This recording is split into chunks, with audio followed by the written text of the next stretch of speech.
जीवात्मा जगत के नियम भाग 1 72वां अध्याय।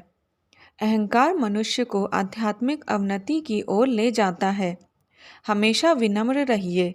कभी यह मत सोचिए कि आपकी मदद के बिना कोई असहाय हो जाएगा। हर ज़रूरतमंद की मदद के लिए ईश्वर होते हैं।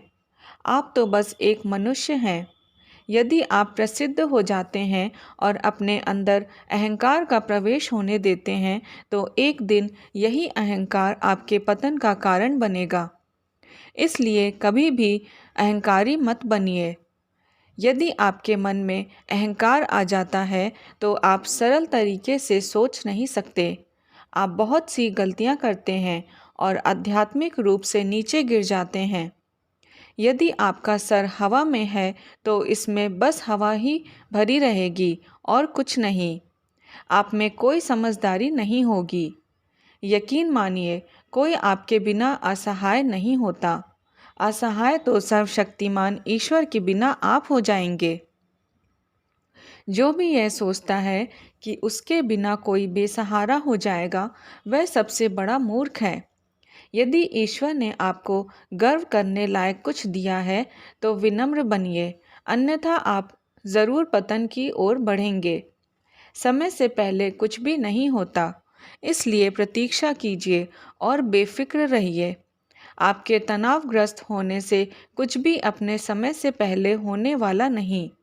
उल्टा ऐसा करने पर आपका नुकसान ही होता है। इसलिए बेफिक्र रहिए और प्रार्थना कीजिए, ईश्वर महान है।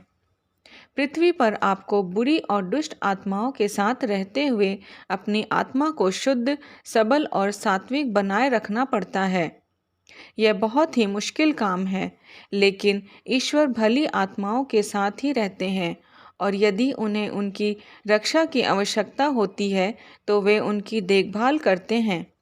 दूसरों की परवाह कीजिए और उनके प्रति मन में प्रेम रखिए। पृथ्वी पर कष्ट झेलने के बाद भी हमेशा अच्छे बने रहने की सच्ची इच्छा मन में रखिए। 73वां अध्याय। आप अपने पापों का हिसाब चुकाने से बच नहीं सकते। जैसा आप बोएंगे वैसा ही काटेंगे। ईश्वर का न्याय पूर्णतः सही होता है। संभव है कि यह तत्काल ना हो, लेकिन अंततः आपको अपने पापों का हिसाब चुकता करना ही पड़ता है। ईश्वर हमेशा भली आत्माओं को उनकी छोटी मोटी गलतियों पर संकेत दिया करते हैं। वह आपको बताते हैं कि आपसे कहाँ गलती हुई है, लेकिन धरती के लोग इसे समझते तक नहीं।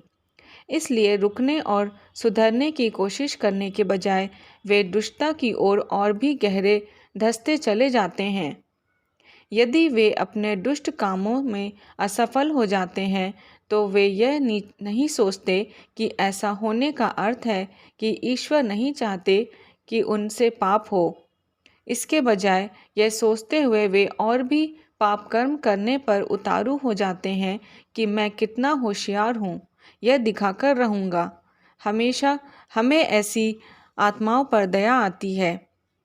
वे दुष्टता की राह पर इतने दूर निकल जाते हैं जहाँ से लौटना संभव नहीं होता और आखिरकार वे खुद को नर्क में पाएंगे।